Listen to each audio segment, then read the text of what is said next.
어?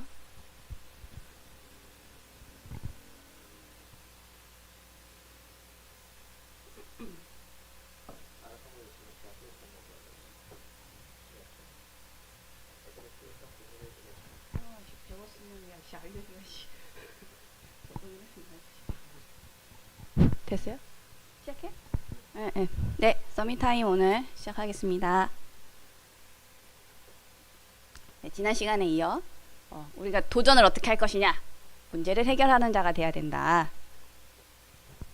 이번에 참고한 책은 제가 막 여러 가지 책을 막 보다가 마지막에 이제 본 책인데 이게 좀 괜찮아서 좀 공유하고 싶어서 백만장자의 아주 작은 성공 습관 참고하시면 좋겠고요. 먼저 위기에서 나를 살리려면 어떻게 해야 될까? 제가 수영 이야기를 잠깐 해볼게요. 예전에 어떤 유치원생이 수영장에서 이제 선생님들이랑 이제 물놀이를 갔어요. 근데 그 물이 막 흐르는 그 미끄럼틀 있잖아요. 그거를 이제 막 타는데 이 무서운 거야. 그러다 보니까 이제 두려움이 생겼어요. 물에 대한 두려움. 그 친구가 누구냐면 저예요. 저 얼굴 보세요. 지금 막 불안해가지고 막 제가 저 때의 기억이 자세하게는 안 나는데 물이 무섭다라는 저 순간은 딱 기억이 나요. 너무 무섭다. 뒤에 막 선생님이 불안하게 쳐다보고 있는데 이제 그러고 나니까 수영장을 갈 수가 없어. 물이 너무 무서우니까. 그래서 대학생이 되었어요. 근데 제가 체육과를 갔잖아요. 전공 필수 수업 중에 하나가 수영이야. 이거를 안 들으면 졸업이 안 돼. 그래서 이제 결국 수업을 듣게 됐는데 이제 클래스를 나눴어요. 저희 그때 학번이 한 20여 명 됐는데 한 1, 2, 3등급. 그래서 1등급 애들은 굉장히 잘하는 애들, 그리고 보통 애들, 이제 3등급은 못하는 애들. 근데 그 중에서도 제일 못하는 애가 저였어요. 왜? 물에도 못 드니까. 물속에 들어가는 것도 무서우니까. 그랬는데 이제 한 학기 지나고 3개월 후에 학기말 시험을 치른다고 준비해라. 그래서 3개월 동안 한 건데 그 시험 종목이 뭐냐면은 자유형 25m를 가는 거예요. 이쪽에서 저쪽 끝까지. 수영 해보신 분은 아시겠지만 이게 상당히 멀어요. 지금 여기서 우리 교회 여기 해봤자 뭐 한 10m 될까요? 몰라. 이거보다 더 먼 거리를 헤엄을 쳐서 가야 돼. 너무 무서운 거야. 물에도 못 뜨는 사람이. 그래서 제가 처음에 이제 물에 뜨는 거부터 이제 발차기하고 팔젓기하고 뭐 호흡하는 거 했는데 그 시험 그 직전 주까지 완주를 못했어요. 발차기 그냥 이거 잡고 발차기만 간신히 하고 있는 수준이었어요. 근데 이제 시험 날이 됐죠.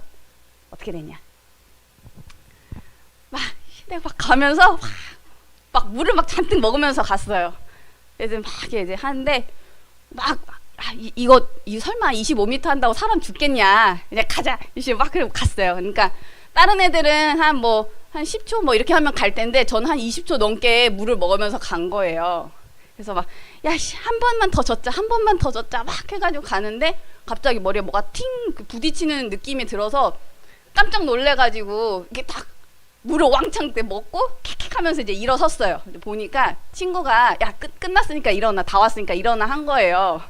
그래서 딱 했는데 막 우리 동기 애들이 막 다 박수를 쳐주면서 야 독한 년 이러는 거야. 물을 먹으면서 오는 게 다 보여.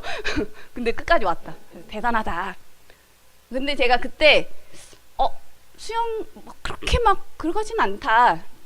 재미까지는 못 느꼈지만 할 수는 있겠다. 근데 한 번 딱 그게 꺾였고 그러고 나서 이제 4학년 때 임용시험을 보는데 종목이 또 있었어요. 이번엔 50m 왕복을 해야 돼. 25m 갔다가 다시 돌아오는. 그래서 이제 새벽마다 그 수영을 하러 다니고 이제 그러다 보니까 좀 재미가 있구나라는 것도 어느 순간 느끼게 됐어요. 그래서 제가 막 굉장히 빠르게 가지는 못하지만 이제 어느 정도 왔다 갔다 할 수 있는 수준까지는 되었다. 근데 제가 그거를 겪으면서 두 가지를 깨달았어요. 하나는 이 물이 나의 절대 불가능이었어요. 근데 그거를 뛰어넘을 수 있구나. 극복할 수 있구나.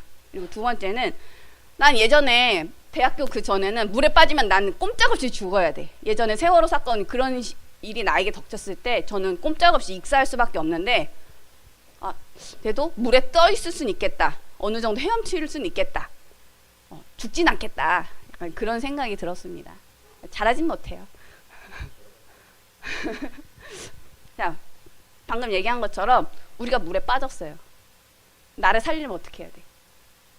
수영을 잘할 수 있는 그런 습관들을 몸에 장착해야겠죠. 그래서 물에 이제 뜰 수 있어야 되고, 발차기를 힘을 빼고 발차기를 할 수 있고, 팔을 젓고, 또 오래 가야 되니까 숨을 쉬고, 그리고 장기간 연습을 통해서 내가 이거 안에서 그냥 자유롭게 놀 수 있을 만큼 그런 체력도 그 준비를 해야겠죠. 그래야 우리가 위기를 피할 수도 있고, 또 오히려 그 상황을 즐기면서 갈 수 있다. 우리 가난, 육신적인 가난이든 영적 가난이든 같은 말이에요. 그런 위기에서 나를 구하려면 어떻게 해야 되냐? 이 경제가 따라올 수밖에 없는 그 습관이 우리 몸에 장착이 돼야 돼요. 목표를 쌓아놓고 경제의 어떤 기초 개념들을 공부하면서 우리 계속 도전해야 돼요. 첫 술에 배부를 수 없어요. 우리가 뭐 강의 몇 번 들었다고 경제가 막 따라온다? 절대 오지 않아. 전달했을 뿐이지 내 것으로 장착되지 않으면 이 바뀌지 않는다는 거죠. 바뀔 수 있도록 그 습관을 내 몸에 장착해야 된다. 근데 만약에 우리가 그 습관이 없는데, 만약에 동정이가 막 복권이 당첨됐어. 막 20억, 100억, 짜! 이제 저주 재앙의 지름길이 됩니다. 관리할 수 있는 능력이 없고, 돈을 이제 지혜롭게 사용할 수 있는 능력이 없으면, 이거는 몇 년 뒤면 금방 다 사라져요. 내가 50만 원 벌었는데 50만 원 다 쓴다. 100만 원 벌었는데 100만 원 다 쓴다. 300을 벌었는데 300을 다 쓴다. 그러면 1억을 받아도, 뭐 100억을 받아도 100억 다 쓰는 사람이 됩니다. 그래서 관리할 수 있는 그 능력, 그 습관들이 장착이 돼야 된다. 그래서 우리가 그 능력이 없는데 경제가 안 온다. 오히려 이건 축복일 수 있다. 자, 중요한 거. 그 습관을 내 것으로 만들어야 되는데, 책 제목, 아주 작은 성공 습관을 가져라. 책을 쓴 사람이 딘 그라지오시라는 사람이에요. 딘이라는 사람인데, 이 사람은 완전 그 무일푼, 노숙자 이런 생활을 하다가 굉장히 그 성공한 기업가예요. 그리고 토니 로빈스, 우리 저기 무한능력 쓴 사람. 무한능력 책 자르니까 무능이 되긴 했는데 토니 로빈스와 함께 이런 코치로도 활동을 하고 있고요. 그래서 이 사람이 자기 그 성공 경험을 바탕으로 이 대부분의 성공한 사람들은 이런 특징들이 있더라. 그거를 20년간 분석을 했대요. 그래서 책을 여러 권을 썼어. 이 책은 그 중에 하나고요. 이 책의 핵심 내용이 뭐냐면은 내면에 악인이 있다. 너를 가난하게 만드는 그 악인이 있어. 근데 그 악인을 없애고 내면의 영웅을 깨워야 돼. 그래서 그 백만장자가 될 수 있는 어떤 습관들이 있어. 뭐 8가지 얘기했다가 또 뒤에 17가지 얘기했다가 막 엄청 많이 얘기하는데, 제가 이걸 책을 쭉 읽고 나서 한 3가지로 그 키워드를 좀 압축을 해봤어요. 첫 번째, 목표를 명확하게 해야 된다. 돈 벌고 싶어 이게 아니라 목표가 명확해야 돼. 내가 뭐 몇 년 안에 얼마를 어떤 식으로 벌고 싶어라는 구체적인 그 목표가 필요하다. 근데 시작이 뭐냐면은 현재 내 상태를 아는 거예요. 류봉사님이 이런 얘기를 하죠. 현주소. 내가 어디 있는지 우선 알아야 돼요. 그 다음에 뭐냐, 내가 가야 될 곳을 알아야 돼요. 목표, 목적지를 알아야 돼. 그리고 그 사이에 왜, 내가 가다 보면 이런저런 장애물이 올 텐데 막 흔들리고 무너질 텐데 어떤 강력한 동기부여를 할 수 있는 그 근본적인 이유를 알아야 된다. 그러면서 한 2가지 도구를 얘기를 해요. 우리도 한번 해보면 좋을 것 같아요. 우리가 1년 후를 상상하는 거예요. 내 인생에서 나의 모든 잠재력을 발휘한 최고의 해를 보냈다라고 1년 후를 생각하는 거예요. 그래서 내가 예를 들어서 뭐 어디에 뭐 기업을 차리고 뭐 나의 모든 뭐 이런 것들 다 발휘해서 뭐 이런 것들을 얻었다, 이루어냈다. 내가 생각하던 최고의 한 해를 2025년을 보냈다. 그거를 어떻게 보냈는지를 얘기를 해보라고 해요. 이거 그냥 뭐 돈 벌었어요 이게 아니야. 어떻게, 무엇을, 어떻게 그 지금 상태가 어떤지, 그 과정에서 난 어떻게 했는지 뭐 이런 것들을 구체적으로 생각해보라. 그럼 사람들이 막 처음에는 아유 돈 벌고 싶어요 이랬다가 상상해고 그걸 얘기해주세요 하면은 막 구체적으로 막 얘기를 하기 시작한대요. 생각을 하는 거야. 또 하나는 7단계의 질문법을 한다고 해요. 자, 그 목표를 이루고 싶으시죠? 그걸 왜 이루고 싶으세요? 그럼 이제 답변하잖아요. 그럼 다시 또 질문해요. 왜 근데 그걸 하고 싶은 거예요? 그럼 또 그 답변에 대해서 다시 또 질문. 꼬리 질문을 계속 이어가는 거예요. 왜? 그래서 7번을 해보라고 해요. 뭐 8번, 9번 할 필요도 없대. 7번을 딱 하고 나면은 마지막에는 근본적인 이유, 자기 안에 그 숨겨져 있는, 처음에는 자기도 그 머릿속으로 하는 대답들을 했대요. 돈을 많이 벌고 내가 가르치는 교육생들이 행동하는 실천하는 사람들이 되고 하고 싶어서 뭐 이걸 하고 싶어요. 근데 그게 왜 중요해요? 당신한테 왜 중요해요? 계속 물어보니까 나중에 마지막에 나온 대답이 내 인생을 통제하고 싶어서요 라는 답이 딱 나왔대요. 그래서 근본적인 이유를 찾아야 된다. 그 다음에는 스토리를 바꿔야 된다고 해요. 내 안에 나의 잠재력을 제한시키는 어떤 그 제한적인 그 스토리가 있다. 근데 그거를 없애려면은 굉장히 그 이전 시간까지 거슬러 가야 된대요. 유년 시절에 어떤 일이 있었나.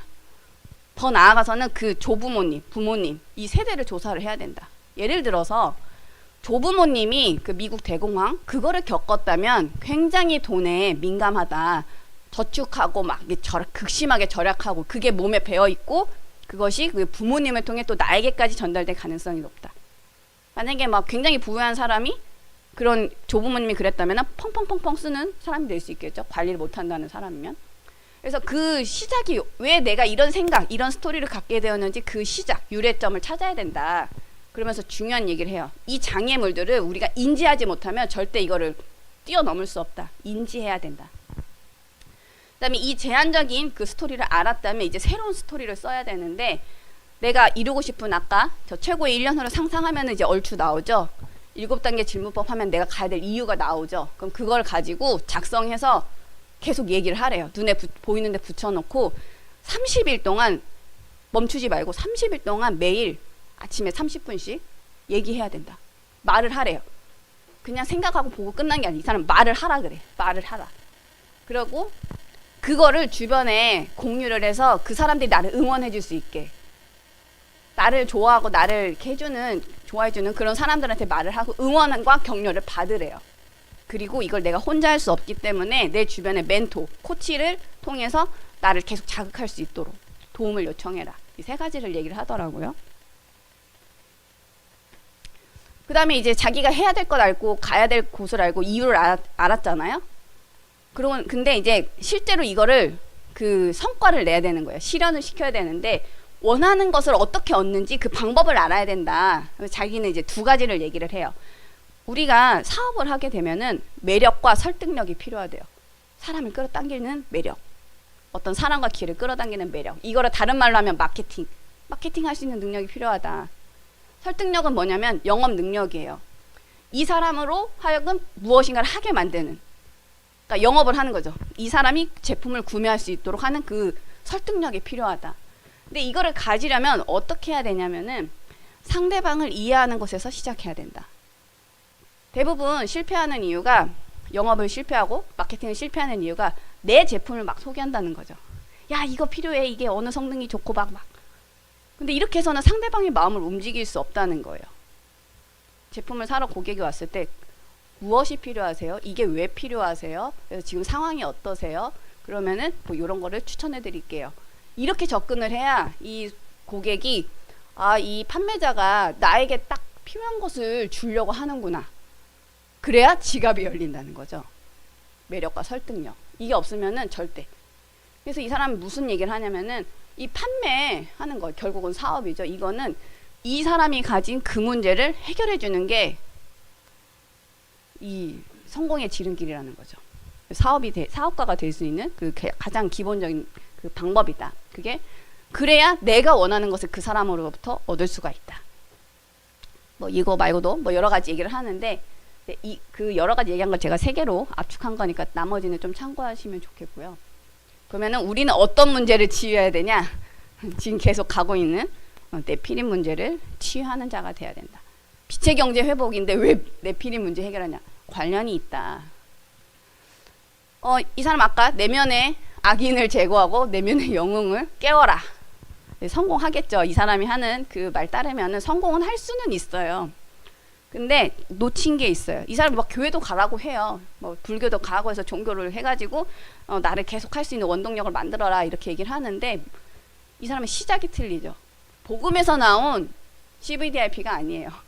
나 중심적으로 생각하는 그 DIP인데 거기에 종교 필요하면 종교도 가죠. 옵션인 거죠. 옵션. 복음에서 시작하지 않은 거는 하나님하고 전혀 관계없는 목표일 뿐이다.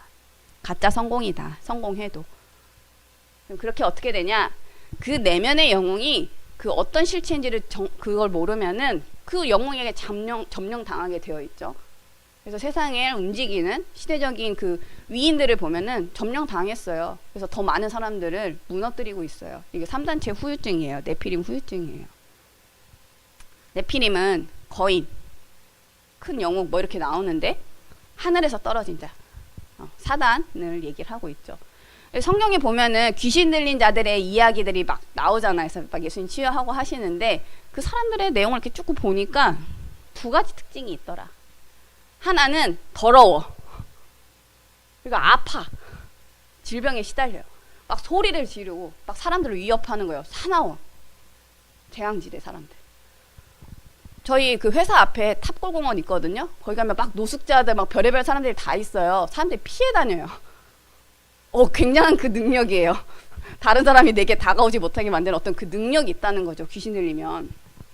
근데 반대로 점술, 마술, 요술을 하는 사람들도 있더라. 성경에 보니까. 근데 이 사람들이 정치, 경제, 문화, 종교를 장악했다. 엘리트를 파고들어서. 한 귀신 쫓아내면은 더 강력한 7귀신이 들어오는 거예요. 군대 귀신이 들어요. 그래서 네피림의 전략은 이거예요. 재앙지대를 완전 죽여버리거나 엘리트를 가지고 세상을 장악하거나 두 가지예요. 그래서 이렇게 세상을 장악한 이후에는 이 사람을 도구로 썼잖아요. 이 사람을 무너뜨린다.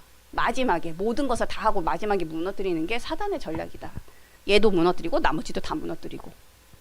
그래서 우리가 해야 될 문제, 해결해야 될 거는 이것이다. 네피림 문제를 치유해야 된다. 빛의 경제 회복은 여기서 시작을 합니다. 네피림 문제를 자세히 알고 정확하게 알고 이거를 치유해야 돼요. 내 안에도 네피림이 있어요.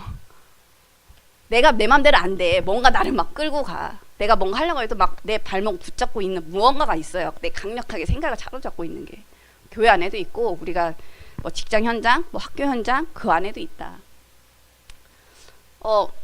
제 아까 그 딘 그라지오시스가 그 책 쓴 거 담에색이네.